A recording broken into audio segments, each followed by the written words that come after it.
பஞ்சமி நாட்டின் மன்னர் பஞ்சோபகேசர்.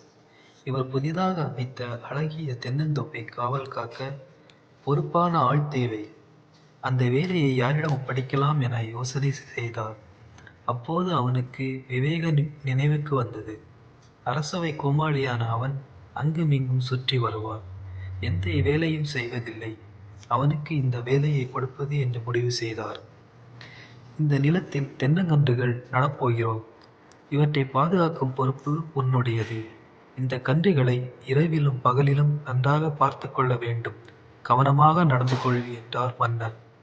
அரசே, நீங்கள் சொன்னது போலவே நடந்து கொள்வேன் என்றான் விவேகன். அங்கே தென்னங்கன்றுகள் நடப்பட்டன. அவற்றிற்கு காவல் இருக்கத் தொடங்கினான் விவேகன். பகல் வேளையில் அவற்றை பார்த்து கொள்வது அவனுக்கு எரிச்சலாக இருந்தது. இரவு வந்தது. வீடு செல்ல வேண்டும். தென்னங்கன்றுகளையும் பார்த்து கொள்ள வேண்டும். என்ன செய்வது என்று சிந்தித்தான். நல்ல வழி ஒன்று அவனுக்கு தோன்றியது. தென்னங்கன்றுகளை எல்லாம் பிடுங்கி ஒன்றாக கட்டினான். அவற்றை தூக்கி கொண்டு தன் வீட்டிற்கு வந்தான். தன் கண் பார்வையிலேயே அவற்றை வைத்திருந்தான். பொழுது விடிந்தது. அந்த கன்றுகளை தூக்கி கொண்டு நிலத்திற்கு வந்தான். முன்பு இருந்தது போலவே அவற்றை நட்டு வைத்தான். பொழுது சாய்ந்ததும் அவற்றை பிடுங்கி எடுத்துக்கொண்டு தன் வீட்டிற்கு சென்றான். இப்படியே தொடர்ந்து வந்தது.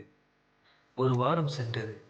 தென்னங்கன்றுகள் எப்படி இருக்கிறது என்று பார்ப்பதற்காக அரசர் அங்கு வந்தார். தென்னங்கன்றுகள் அனைத்தும் வாடி கிடப்பதை பார்த்தார். கோபம் கொண்ட அவர், நீ பொறுப்பாக தென்னந்தோப்பை காவல் காப்பாய் என்று உன் பொறுப்பில் விட்டேன்.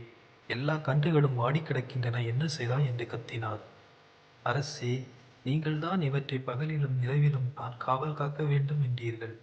இரவில் நான் இவற்றை வீட்டிற்கு எடுத்துச் சென்று பாதுகாத்தேன். பகலில் மீண்டும் இவற்றை இங்கே நட்டேன்.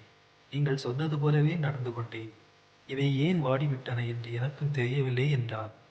இதை கேட்ட அரசர், இவனிடம் போய் இந்த வேலையை கொடுத்தோமே என்று தலையில் அடித்துக் கொண்டார். அப்பாடா, தப்பித்தோம் என பெருமூச்சு விட்டான் விவேகன்.